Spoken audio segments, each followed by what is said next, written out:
Jai Gopi Jannavalabha Girivaradhari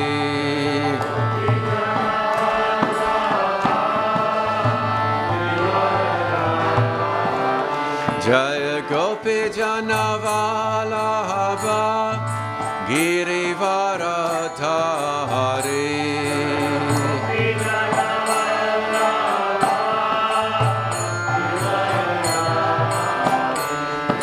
Yashodanandana Vraja Janaranjana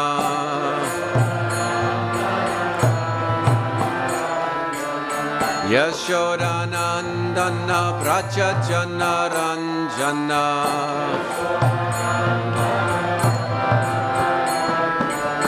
Yamuna Tiravanachari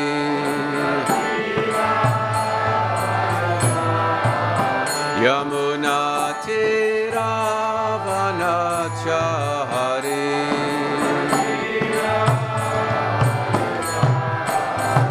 Jaya Radha Madhava Kunja Bihari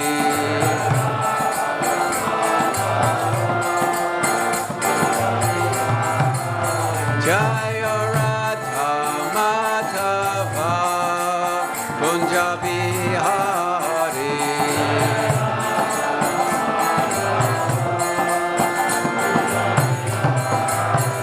Jaya Prabhupada Jaya Prabhupada Prabhupada Jaya Prabhupada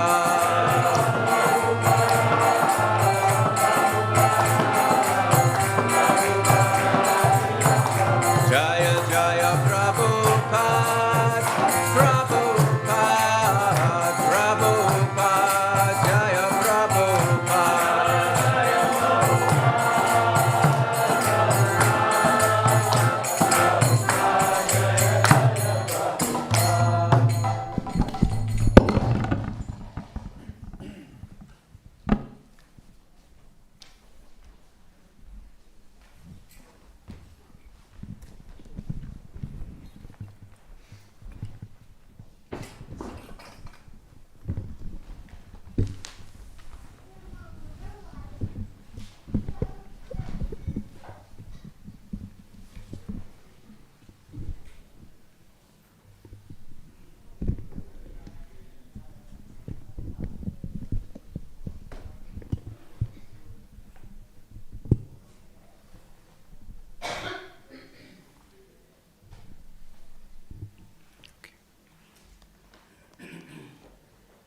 Not connected.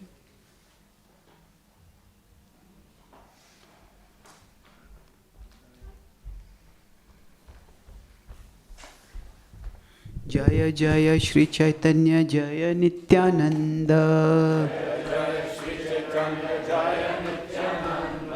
Jaya Dvaita Chandra Jaya Gaura Bhakta Vrinda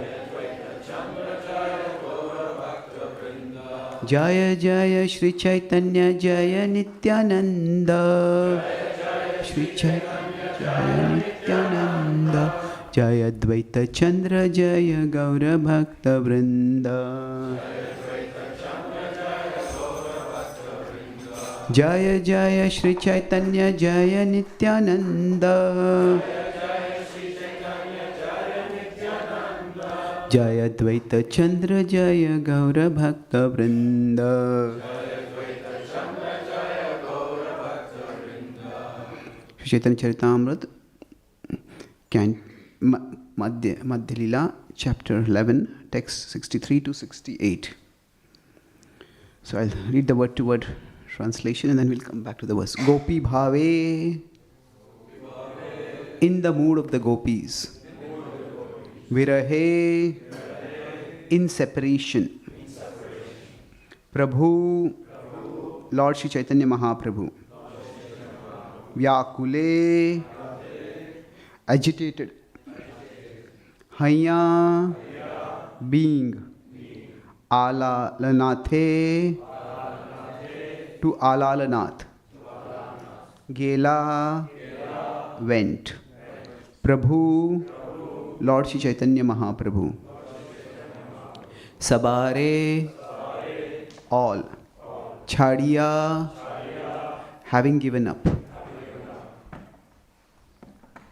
Okay. I'll keep reading the verses, translations. Due to separation from Lord Jagannath, Sri Chaitanya Mahaprabhu felt the same great anxiety the gopis feel in separation from Krishna. In this condition, he gave up all association and went to Alalnath. The devotees who had followed the Lord came into his presence and requested him to return to Puri. They submitted that the devotees from Bengal were coming to Purushottam Kshetra. In this way, Sarvam Bhattacharya brought Lord Chaitanya back to Jagannath Puri. He then went to King Prataparudra and informed him of the Lord's arrival. At this time, Gopinath Acharya came there, while Sarvam Bhattacharya was with King Prataparudra. Being a Brahmana, he offered his benediction to the king and addressed Sarvam Bhattacharya as follows. About 200 devotees are coming from Bengal. All of them are greatly advanced and specifically devoted to Sri Chaitanya Mahaprabhu. All of them have already arrived on the bank of Lake Narendra and are waiting there. I desire residential quarters and prasadam arrangements for them. Purport. Narendra is a small lake still existing in Jagannath Puri, where the Chandan Yatra festival takes place. Up to the present date, all the Bengali devotees who visit the Jagannath temple first they take their bath in this lake. There they wash their hands and feet before entering the temple. Okay. Gopi bhave virahe prabhu vyakula hayya. Alalana thegela prabhu sabare chhadiya.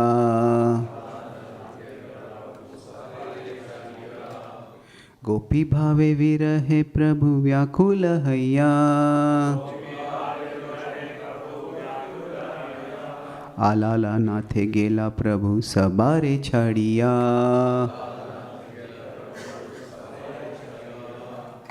Gopi bhave virahe prabhu vyakula hayya.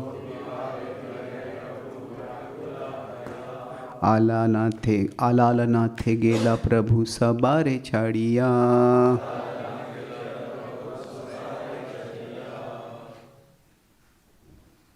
Anyone like to recite?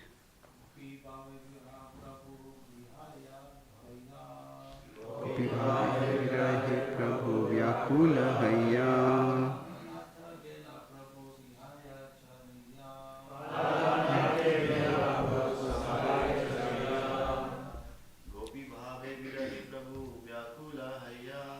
Gopi bhave virahe prabhu vyakula hayya.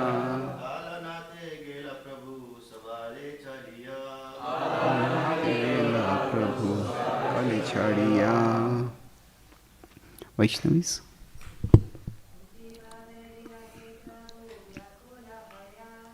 Gopi bhave virahe prabhu vyakula hayya. Alalate gela prabhu sabare chhadiya. Gopi bhave virahe prabhu vyakula hayya. Alalate gela prabhu sabare chhadiya.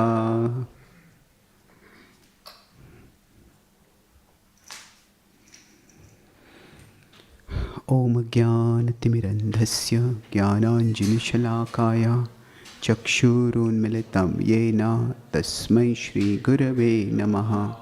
Nama Om Vishnupadaya Krishna Prasthaya Bhutale Shrimate Bhakti Vedanta Swami Iti Namine. Namaste Saraswati Deve Gauravani Pracharine Nirvishesha Shunyavadi Paschatya Deshatarine Vancha Kalpatarubhyascha Kripa Sindhubhya Evacha Patitanam Pavanebhyo वैष्णवेभ्यो नमो नमः। जय श्री कृष्ण चैतन्य प्रभु नित्यानंद, श्री अद्वैत गदाधर श्रीवासादि गौर भक्तवृंद। हरे कृष्णा कृष्णा कृष्णा हरे हरे, हरे Ram Ram Ram Hare Hare. My dear Lord, please guide us as we try to explore and appreciate the divine emotions of Lord Chaitanya Mahaprabhu and learn how we can progress toward developing similar emotions. Hare Krishna. So today morning we are discussing from the Caitanya-Caritāmṛta in the Madhya Leela. So the Caitanya-Caritāmṛta is a very interestingly structured book. At one level, it's like it's a biography. But it's not just a biography. It is actually a book of theology structured in the format of a biography. That means if it were just a biography, biographies generally focus on incidents. And the most dramatic incidents, the focus is on the incidents. The more dramatic the incidents, the more space is devoted to that. Like say if author is writing a book or a movie director is editing a movie, then which scene gets how much time? That shows the priority or the purpose of the person making that particular creative production, whether it's a novel or a movie.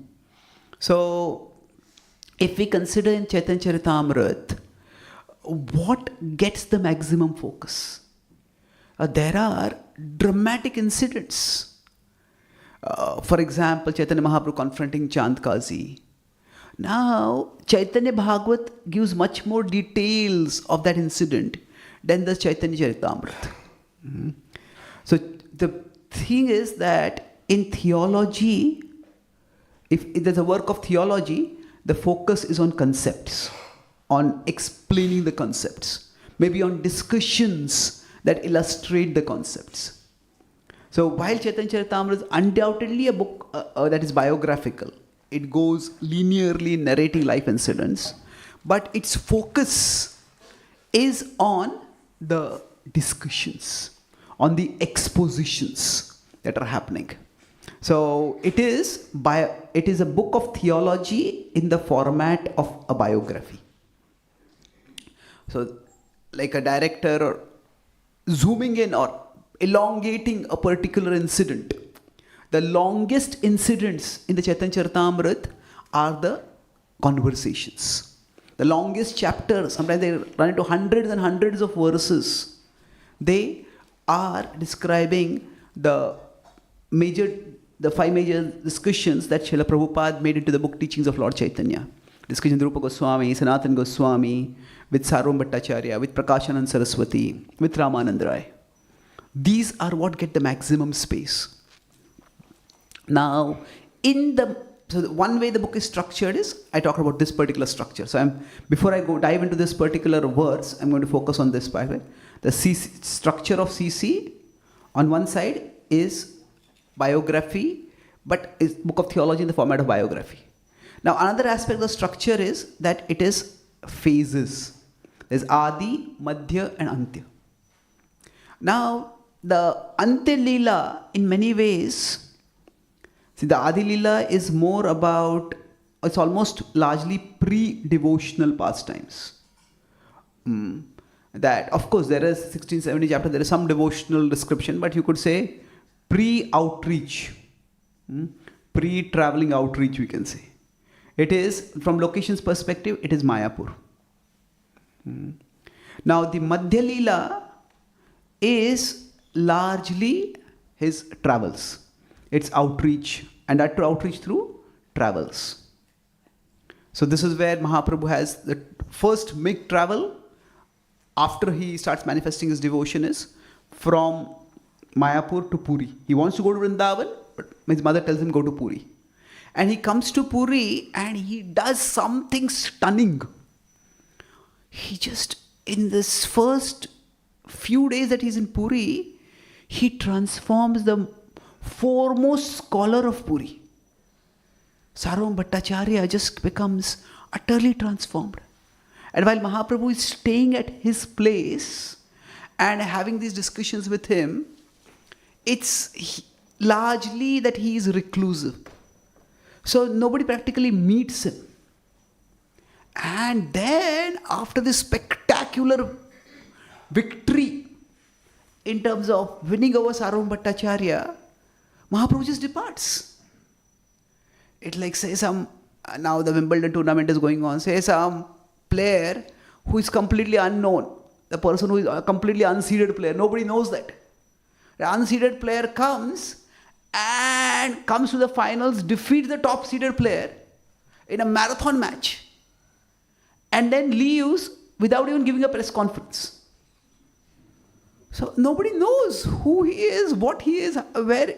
Everybody wants to know who is this person who has transformed Sri Chaitanya Mahaprabhu. So Mahaprabhu just departs for the South India Yatra.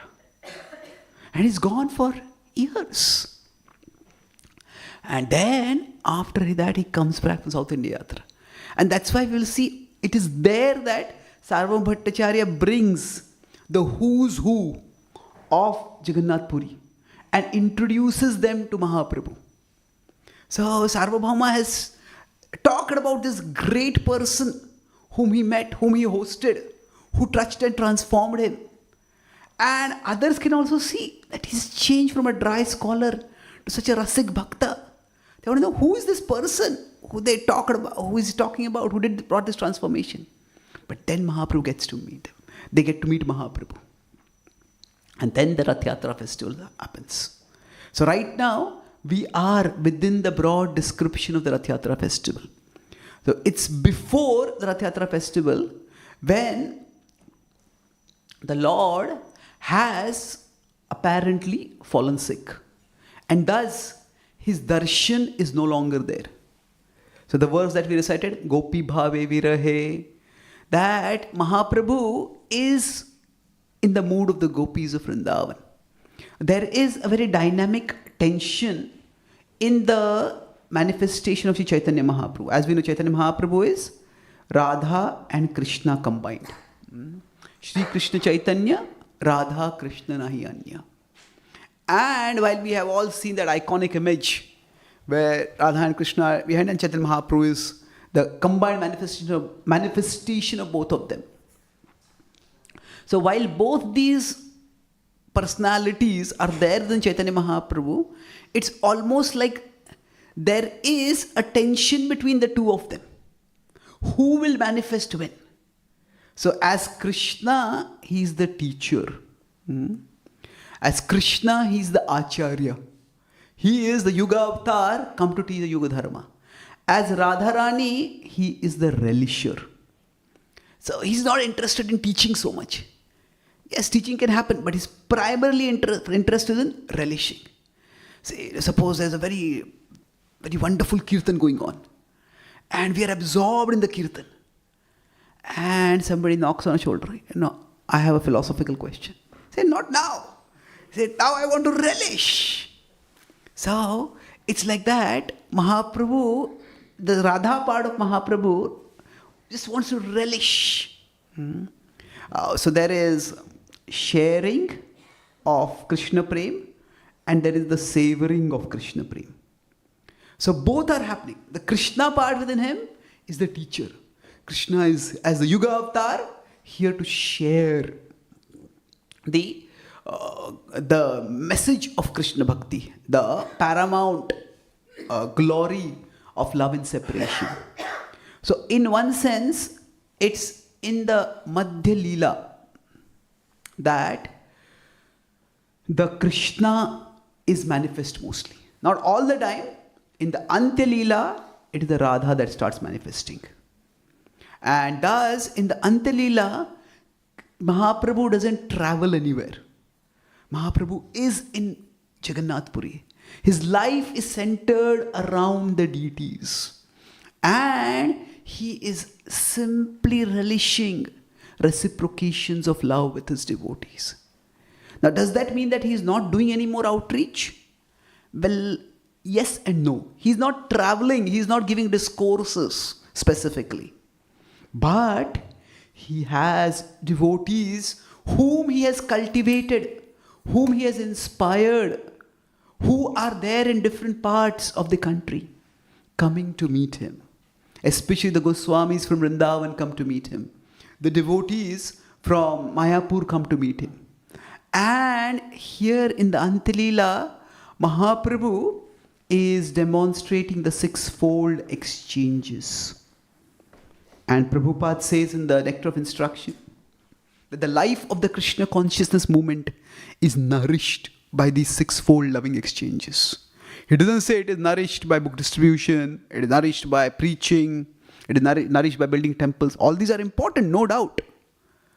However, the nourishment is primarily by the loving exchanges among devotees.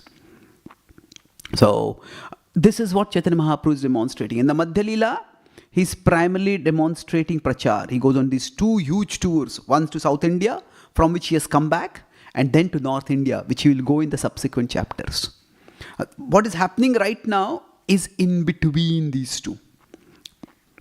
So, the meeting with Ramanand Rai that has happened during his South India tour is the time the Gaudiya Acharya has explained from where the Radha within Chaitanya Mahaprabhu starts becoming more and more manifest. And when Ramanand Rai comes back, or rather he leaves his job, retires and comes to Puri, that's the time the Radha becomes even more manifest. And one says the Radha aspect within the Radha Krishna in Chaitanya Mahaprabhu almost takes over Chaitanya Mahaprabhu. And from that time onwards, it is Mahaprabhu relishing bhakti. The words that come repeatedly in the Caitanya-Caritāmṛta are associated with Unmad. Unmad is madness. Divyonmad, Premonmad, the divine madness, the madness of love. That is what Radharani has in her longing for Krishna. Now this is the Madhya Lila, but there are some times when there is this manifestation of the Radha Bhav coming here also. So that's the Gopi Bhave Virahe, that in separation from Krishna, Krishna is here in the form of Jagannath. And because Jagannath Darshan is closed, Mahaprabhu is feeling Viraha. Virahe, what happens is that Vyakulahaya. He felt, Vyakul is a very strong word in the vernacular languages, Bengali or Hindi. Vyakul is not just restless. It's almost unbearably restless. It is filled with an irresistible, intolerable agony. It's like if, say, we have been fasting Nirjal and the fast breaking time is over and still there is no jal available anywhere. There will be Vyakul. Where will I get water? So that is the emotion of Sri Chaitanya Mahaprabhu at this particular point. And Mahaprabhu at that time just leaves Jagannath Puri.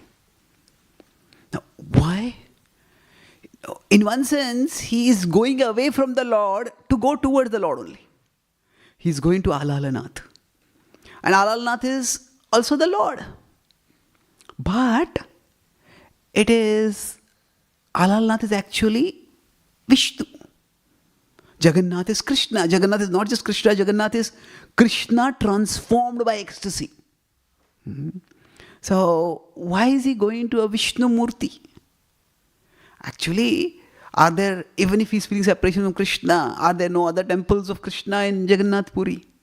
Why this special Vishnu form?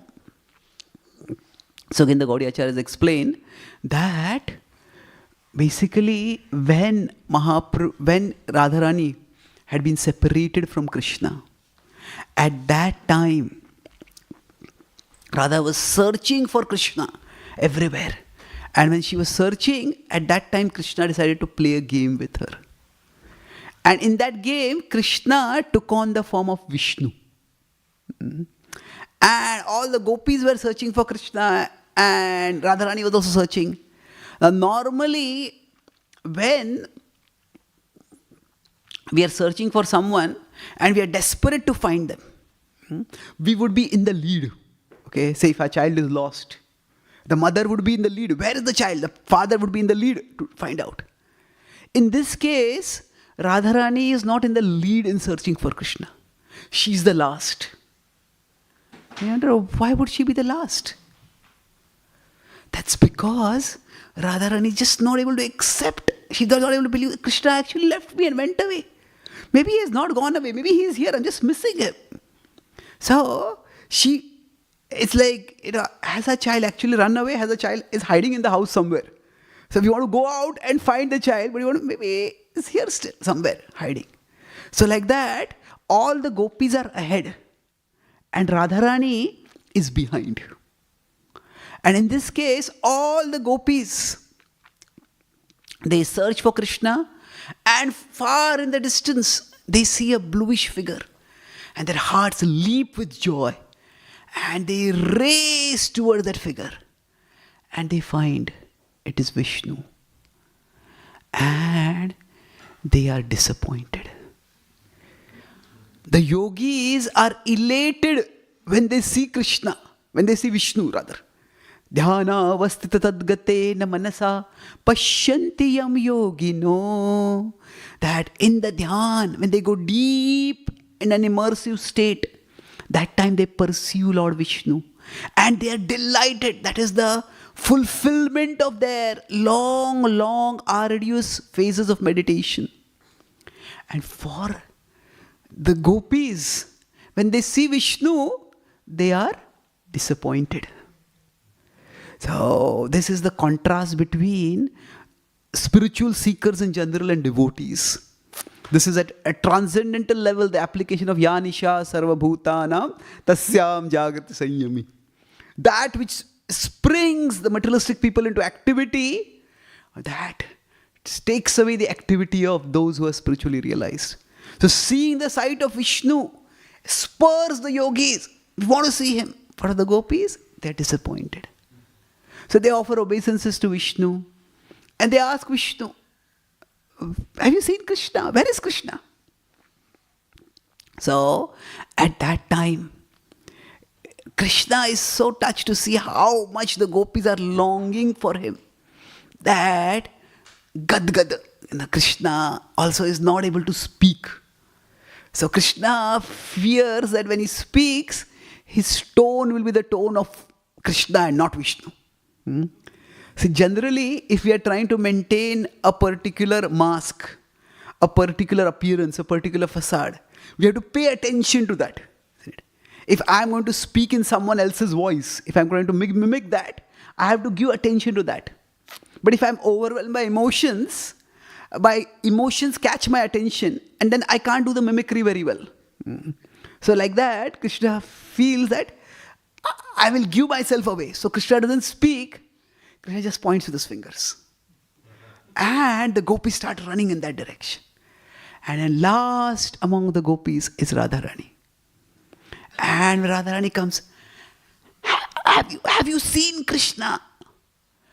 And the sheer intensity of the longing with which Radharani is asking, where is Krishna? Krishna, in the form of Vishnu, tries to point. But the ecstasy, the agony, the sheer intensity of the longing and the emotions of Radharani are such that Krishna can no longer maintain his appearance. He tries to point with his fingers, but two hands disappear. And the four-handed Vishnu is revealed to be the two-handed Krishna. So Radharani's love causes Krishna to manifest.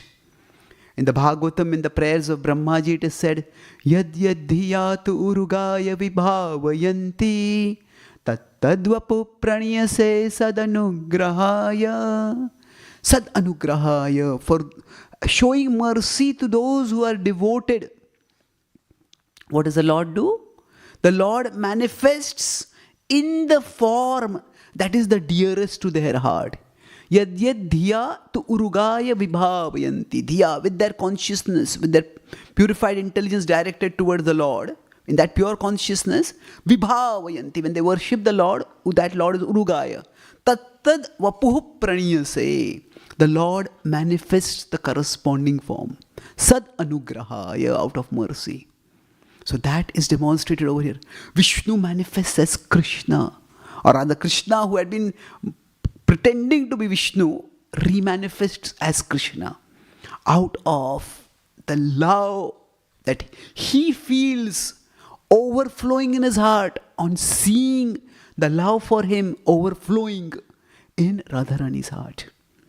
So the Vishnu form, that is Alalanath, actually reminds Chaitanya Mahaprabhu of that Krishna who had taken the form of Vishnu. So Alalanath Darshane, when Mahaprabhu goes to take darshan of Alalanath, it is with the longing that just as in that Vishnu form long ago in the Rasa Leela, when she was separated from Krishna, from that Vishnu form Krishna manifested. So Mahaprabhu in that Vishnu form is beholding Krishna. And is longing that this is Krishna, this is hidden. I want to see Krishna over here. So while he is going away from Jagannath Puri, he is going towards Krishna who is latent, Krishna who is hidden. Now why go away from Puri? Because in Puri, everything reminds Mahaprabhu of the Lord whom he cannot see. And that's why he can't bear it. He has to go away from there. So this is the inner ecstasy of the Lord. And now when the Lord is in this emotional turmoil, that is bhakti. Bhakti is not just about being peaceful. Yes, peace is a part of spiritual growth. But in one sense, if we consider, this is the material ocean. Here there are material emotions. And then there is, you could say, the land of eternity. And this is the purpose and perfection for the impersonalists. But beyond that, there is the ocean of devotion. So, in the ocean of devotion, Bhakti Ras Amrit Sindhu. So, here there is turbulence. Here there is peace. On the land between the two oceans, at the Brahman level, there is peace. In the spiritual level, again there is turbulence. There is union and there is great ecstasy, and there is separation, and there is great agony. But this turbulence is actually in transcendence. It is not mundane. So bhakti is actually filled with emotions. And among various emotions, peace is considered to be the least of emotions. It is an important emotion, but Shantaras. Shantaras is where? Shanti literally means peace. So Shantaras is considered to be the, not lowest in the sense of fallen, but it is not the richest of emotions. There are higher and higher emotions. And in the mood, in the persona of Radharani, there is the inundation of the highest emotions. So we could say Radharani exists in one sense in the stormiest part of the ocean. The most turbulent part of the ocean. Why the stormiest part of the ocean? Because her love for Krishna is so great that one sight of Krishna brings great joy to her. One moment of absence of Krishna brings unbearable agony for her. So now, Gopi Bhave Virahe. This is the agony that Mahaprabhu is experiencing right now. And while he is experiencing this, what happens?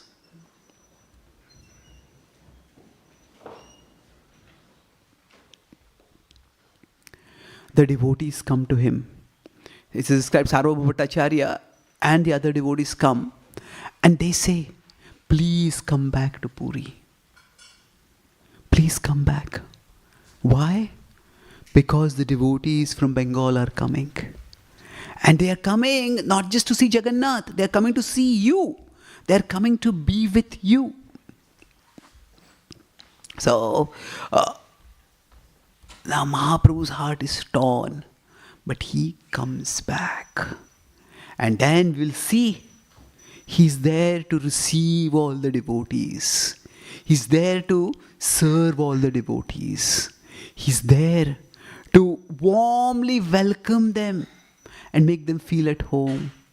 Although his heart does not feel at home in Jagannath Puri when Mahaprabhu is not there, when Jagannath is not yet visible. But he does this.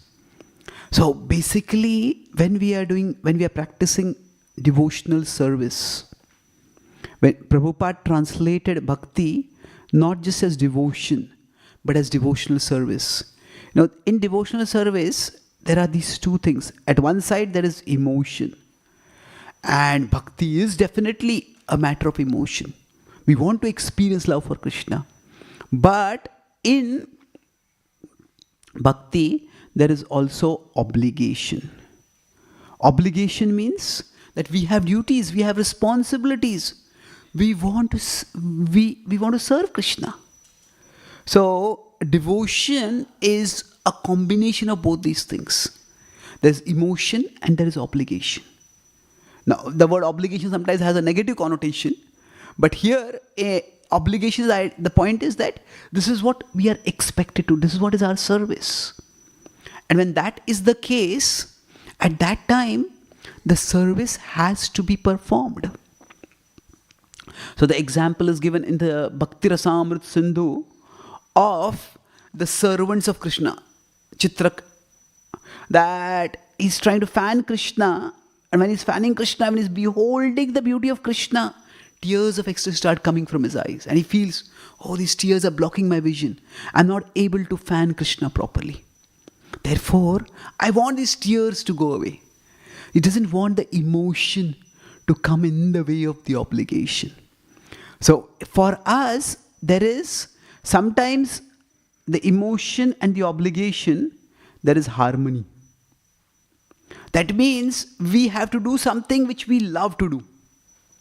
And sometimes there is tension between the two of them. On one side, we long to do something. Maybe we just want to study Shastra. And then some service comes up. You have to go and do that service. So there is sometimes this tension between emotion and obligation. And we all need to be able to navigate that tension. Yesterday I talked about Krishna's immanence and Krishna's transcendence. And Krishna is present in this world and Krishna is present beyond this world also. So quite often our obligations are associated with serving Krishna in this world. That there are things to do for Krishna's service. And the emotions are often associated with the transcendence of the Lord. That, now it's not absolutely true.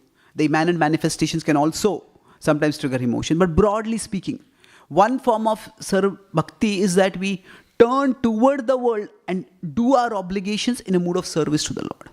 Another form of bhakti is that we turn away from the world and just directly absorb ourselves in Krishna. So yesterday I had drawn this diagram that how if we are at the material level and then there is the spiritual level. So Krishna exists at the spiritual level. At the same time, Krishna exists everywhere. Or rather, everything exists within Krishna. So there is bhakti, which we can say, there is bhakti that is immersive. Immersive means we turn away from the world and immerse ourselves in Krishna. Krishna mentions this in 12.8 and 9 in the Bhagavad Gita. He says, just absorb your mind and intelligence in me and live in me. If you can't do that, try to fix your mind in me. But then there is also service to Krishna, which is through this world. So we could call this as more of inclusive bhakti. Inclusive means that the world is included in the domain of bhakti. So this Krishna talks about in 12.10 and 11. He says, if you can't fix your mind on me, if you can't be absorbed in me, then work for me. If you can't work for me, then work for some higher cause. So bhakti has both these aspects. The inclusive aspect, where we turn toward the world and serve Krishna in the world. So now, broadly speaking, this inclusive aspect is often associated with our obligations. And the immersive aspect is associated with our emotions. So when our emotions are very deep and devotional, then you just want to relish those emotions. So the Radha aspect of Krishna, of Chaitanya Mahaprabhu, is focused in immersive bhakti. The Krishna aspect of Chaitanya Mahaprabhu is focused on inclusive bhakti. When Mahaprabhu has to travel across the world, across the country he traveled. Now, he's God, but at the same time he's in this world. All the logistics have to be arranged. That now, although he has an assistant who takes care of things, but then the problem with assistants is that you have to take care of the assistants. Isn't it? So sometimes this assistant gets tempted and distracted, and Mahaprabhu has to get that assistant back. So doing anything in the world requires effort. Prabhupada was in Vrindavan and he could be immersed in Krishna. Every morning he'd go to all the major temples of Vrindavan. He could just write books about Krishna, but Prabhupada left Vrindavan to travel to America. When he went all alone, when he came out on the coast of America, he said, I didn't know whether to turn left or right. So Prabhupada had to pay attention to all the logistics involved in it. But that was also his service. And that was a vital service. So in his first Gaur Purnima, when he was in America, there nobody had yet started showing any interest in bhakti. Prabhupada writes in his diary, he says that all my God brothers are Vrindavan, Mayapur. They are relishing Gaura Katha. They are celebrating this Gaur Purnima with the devotees who are delighting in Mahaprabhu's glories. And I am all alone in this forsaken land. But he said, I am here to carry out the instructions of my spiritual master. And in the instructions of his spiritual master, he felt the presence of the Lord. He felt presence even in absence. So this emotion and obligation, both of them are important in our bhakti. So I'll make one last point about emotion and obligation. It is that sometimes our emotion can be favorable to bhakti, and sometimes our emotion can be unfavorable to bhakti. And similarly, sometimes our obligation can be favorable to our bhakti, and sometimes it can be unfavorable to our bhakti. So what does that mean? That means, now here we are not talking about mundane emotions at all. Now, if somebody starts feeling lust or greed or something like that, those we already know that they are unfavorable to our bhakti. But even in the domain of bhakti, there are times when we may feel emotions which may take us away from our service. And when that happens, we have to be careful in evaluating. Is this emotion something which is only for my pleasure, or is this emotion actually for Krishna's pleasure? Now, it is not that Krishna wants us to be unhappy. The test of our devotion, the test of the selflessness of our devotion is not that we seek Krishna's happiness at the cost of our unhappiness. No, that's not the point. But sometimes, for Krishna's pleasure, we may need to be ready to take up something that is difficult for us. So that is actually the meaning of a relationship. Sometimes we say, okay, I practice bhakti. Why do you practice bhakti? To be happy. Actually, making happiness the purpose of bhakti, it's actually reducing bhakti. It's devaluing and minimizing bhakti. It's like if you consider bhakti is a relationship with Krishna. And in a real relationship, there is a spectrum of emotions. Certainly happiness is there. When we are in a healthy relationship with someone, there is happiness. But is happiness the only emotion in the relationship? No, there is a whole panorama of emotions. Say, if a couple care for each other, then they have a child. Now, if something is going, the child is not doing well in exam, the child is being bullied, the child is sick. At that time, both of them are together and they both care for each other. But their caring for each other is manifest in the concern that they have for their child. So, happiness is there, but happiness is not the only emotion in bhakti. If we consider bhakti is a relationship with Krishna. And in a relationship, there is a rich spectrum of emotions. Now, in this spectrum of emotions, happiness is a prominent emotion, no doubt. But there can be even anxiety within that. When some devotees, like Tamal Krishna Maharaj told Prabhupada that when they were working on the Juhu temple, that at that time, the land dealings and the legal issues, he said, they are causing me so much anxiety. And he said that this anxiety is disturbing my japa. And Prabhupada said, first thing he said, yes, it is disturbing my japa also. Tamal Krishna was taken aback by that. But Prabhupada then said, your anxiety for serving Krishna will take you to Krishna. Now, this does not mean that we take up so much anxiety that we become paralyzed by anxiety. No, but the point is that there is, in a relationship with Krishna, there is that depth of and variety of emotions. Now, peace is also an emotion. In bhakti, we sometimes feel very peaceful. But bhakti, if it's a relationship, it is not about being peaceful or about being joyful. It is about being purposeful. My purpose is to serve Krishna. My purpose is to please Krishna. And while doing that, I will also get some pleasure. But pleasure or peace are not the primary foundations of the relationship.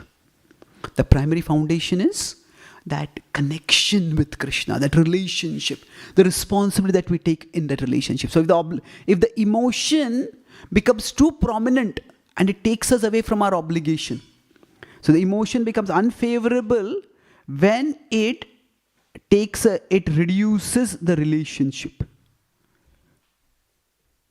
So, say, if the mother is there at home, a child has come back from staying in the hostel, and a child comes out, mother says, oh, I'm so happy to see you. The other wants to hug the child.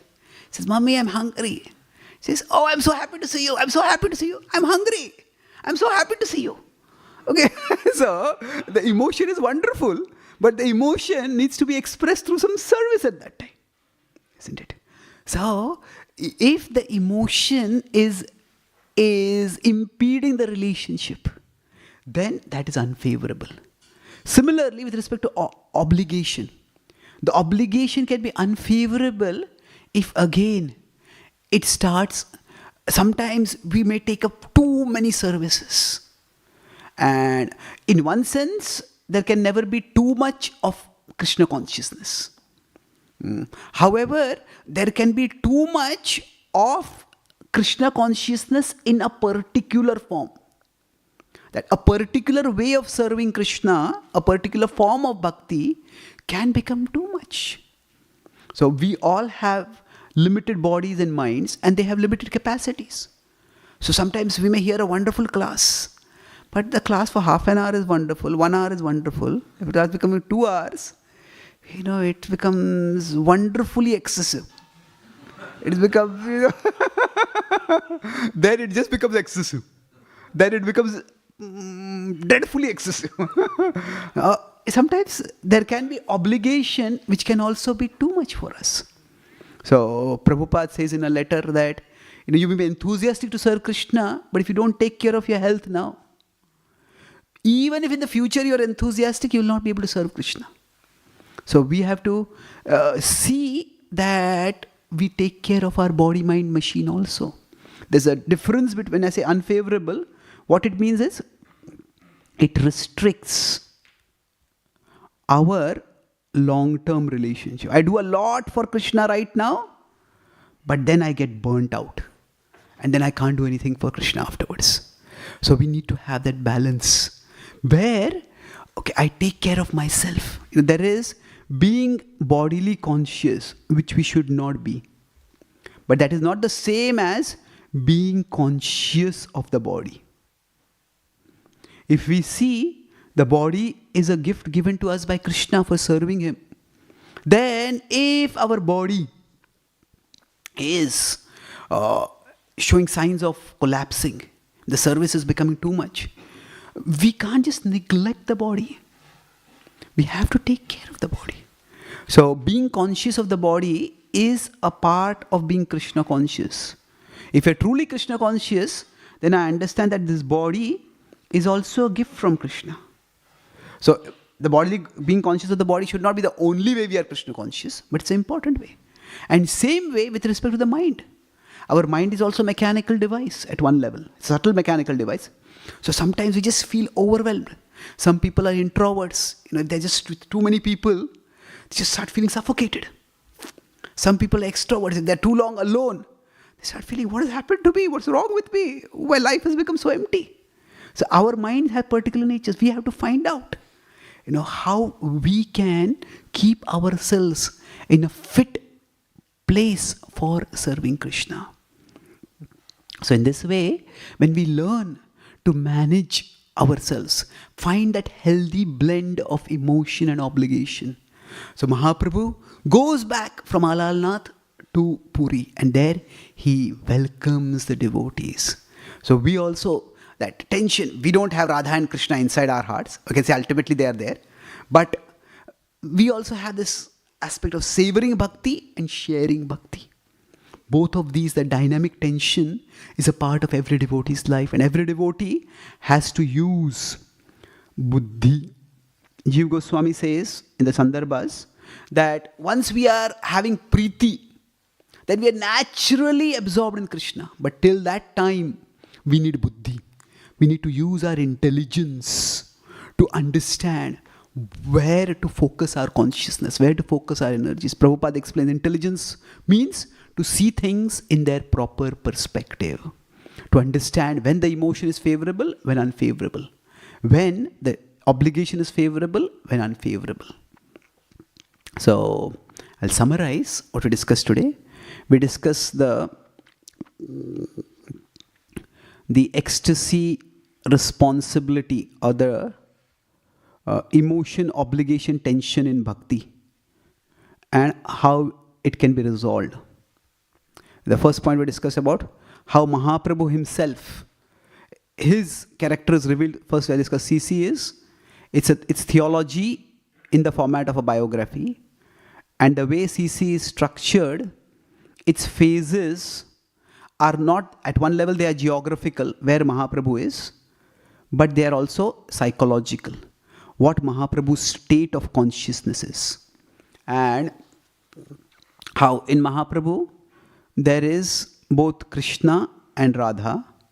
So Krishna is in the mood of sharing bhakti. And that is what is seen in the Madhya Lila prominently when he is traveling and serving. And then Radharani is in the mood of savoring bhakti. And that is what is seen in Antya Lila. Then we discussed the mystery of Alalnath. That why does Mahaprabhu go to Alalnath? Because he is seeing Vishnu as actually Krishna. That what happened for Radharani saw in the Ras Leela when Krishna was separated. So he's there and he is immersed in that remembrance of Krishna and he's called back. So when he's called back, we discussed how bhakti takes us beyond simply peace. There is the shore of immortality where there is peace beyond the material ocean. But beyond that material ocean is the spiritual ocean, is the ocean of spiritual emotion. And here we may have peace, but bhakti is much richer than simply peace. Bhakti is a relationship with Krishna, and in that relationship, there is a spectrum of emotions. Peace may be one of them, happiness may be one of them, but there is much more. So as devotees, we want to focus on the full spectrum of the relationship with Krishna. And in our case, when we are practicing devotional service, we try to find the balance. When emotion becomes too much, it reduces our relationship. I want one particular emotion and I don't care for the relationship. Similarly, if obligation becomes too much, then what happens? It restricts our relationship. We may do a lot right now, but we may not be able to serve lifelong. So the best situation is where there is an emotion-obligation synergy, where both of them can help us both nourish each other and both gradually lead to greater absorption in Krishna. That is what happens in Mahaprabhu's case, and that is what we seek to happen in our case. So like yesterday, I had just made a small poem which illustrates what I spoke. So it's like a summary. O Lord, you reside and preside within and without, striving to pull me from illusion's grip out. Is this visible? Oh, it's too small. Okay, let me see. Okay. Visible now? O Lord, you reside and preside within and without, striving to pull me from illusion's grip out. You draw me toward you through emotion, and you draw me also through obligation. Yet through both does illusion do the same. Emotion and obligation can be part of its game. Grant me, O Lord, the vision clear and determination unshakable to accept what is favorable and avoid what is unfavorable. Thank you very much. Hare Krishna.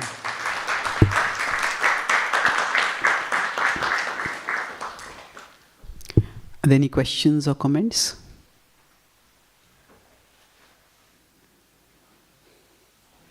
Yes, Madhya.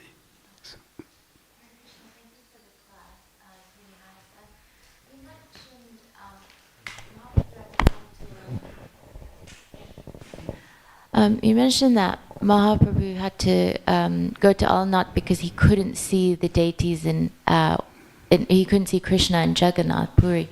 Why was that he couldn't see? Well, in the festival before the Jagannath Yatra, the Lord apparently falls sick.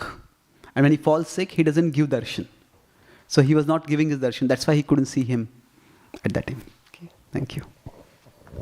Any other questions or comments? Yes, please.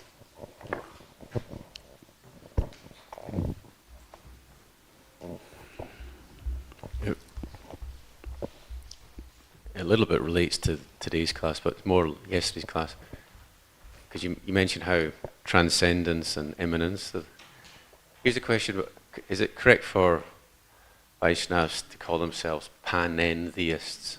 Not pantheists, but panentheists. Is that? Yes, that's a fair way of looking at it. So panentheism, the idea that everything is God.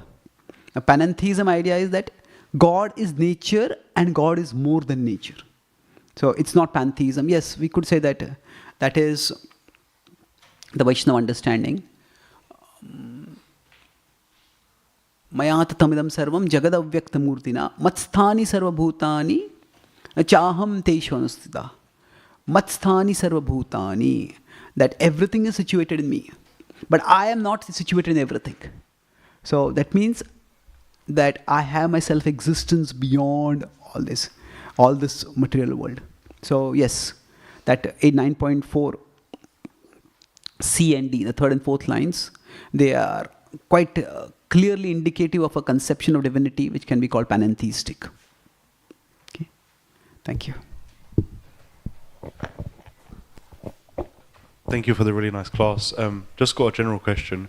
Who is more merciful, Lord Chaitanya or Lord Jagannath?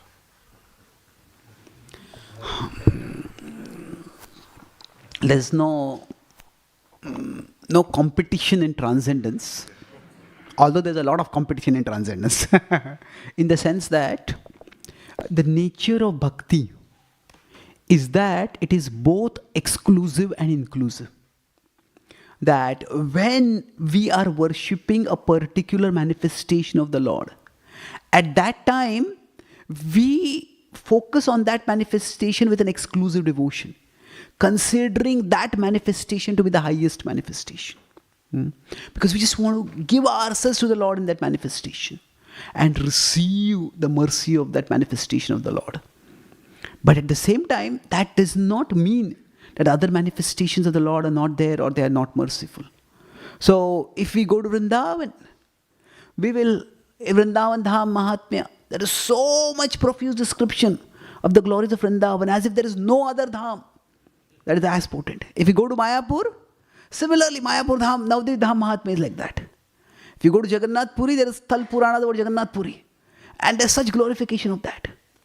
So the point is not to stack all the various manifestations of the divine in a array and to evaluate. It's like you have several people who is taller than whom. Let me measure all of their heights. It's not like that. It is that there is, the important principle is of connecting with the Lord and relishing the mercy that the Lord gives. Now, having said that, there could be an objective hierarchy. And different acharyas may even give that hierarchy differently. But sometimes the objective can be overemphasized so much that the subjective is overlooked. Sometimes the subjective may be overemphasized, the objective is overlooked. I'll explain this. That rasa ultimately is transcendental subjectivity. That generally subjectivity in this material world means the subjective means, oh, that's the way you see it. It's not the actual picture, but that's how you see it. But in bhakti, how you see it is actually extremely important. Because that's where the rasa comes in. So there is transcendental subjectivity in bhakti. And in the Brihad Bhagavatamrita, when the Gop Kumar is going on the spiritual journey, he goes to first Vaikuntha, then Ayodhya, then Dwarka, and then finally he's just everywhere he goes. Initially he's delighted, he's thrilled. And then he feels a little discontent over there. And he goes to next place. So his heart is longing for Krishna in Vrindavan. At the same time, while he is there, while he's in Vaikuntha, it is not that he is going to tell the Vaikuntha Vasis, you are worshipping Vishnu. Vishnu is lower, Krishna is higher. The Vaikuntha Vasis think that Krishna, actually Vishnu is the source of all avatars, all the manifestations of divinity, and Krishna also comes from Vishnu. In Ayodhya, the residents think that Lord Ram is the source of all avatars. He is the highest, the fullest, the sweetest manifestation of divinity. And Sanatana Goswami doesn't put in parenthesis, oh, they are in Maya actually. No, that is their rasa. That is their rasa. So, on one side, we are inclusive. Inclusive, that means different people may experience rasa in different ways. At the same time, the Gopakumar himself is exclusive. In the sense that he keeps moving forward till he gets to Krishna in Vrindavan. In Mahaprabhu's pastimes also, we will see that when he goes in South India, there is one person who is a Rama Bhakta, and he is feeling great separation or great agony, thinking that how could Sita have been abducted by Ram, away from Ram by Ravan. And Mahaprabhu actually finds a reference from the Puranas and goes back with that reference to pacify that person. And that person is very grateful that Ram Bhakta remains a Ram Bhakta. But there's another, manifestation where the Ram Bhakta, actually he's chanting Ram's names and he sees Chaitanya Mahaprabhu, and after seeing Chaitanya Mahaprabhu, he starts chanting Krishna's names. He becomes a Krishna Bhakta.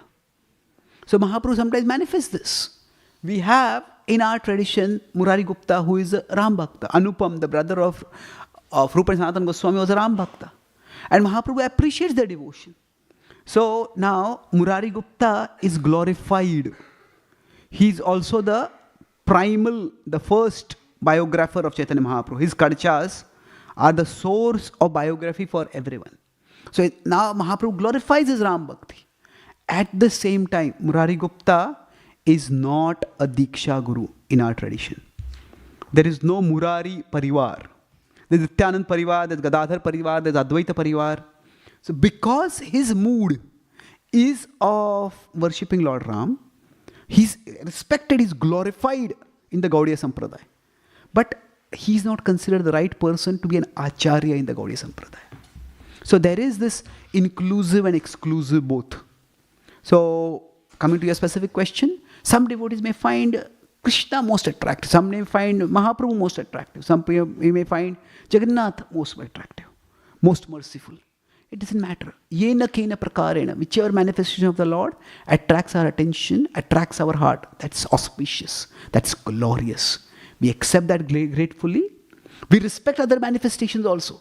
On their particular days, we focus on those manifestations. We try to relish those. But if our heart is naturally attracted towards one manifestation, we are grateful for that. And we don't get into unnecessary competition. Okay? Thank you very much. Sri Caitanya-Caritāmṛta ki, Srila Prabhupada ki, Gaura Bhakta Vrinda ki, Nitai Gaur Premanandi.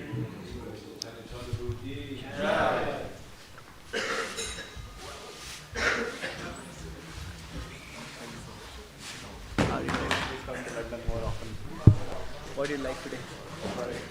Anything particular you like today? Should I plug it up now?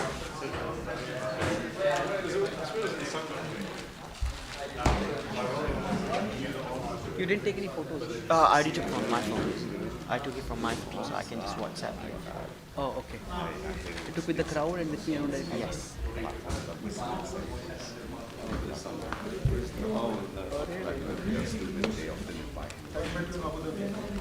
Oh, okay. Okay, good. So you're visiting here or you're based here? 1 week, okay. Good. Hari bol, Prabhu. Take care.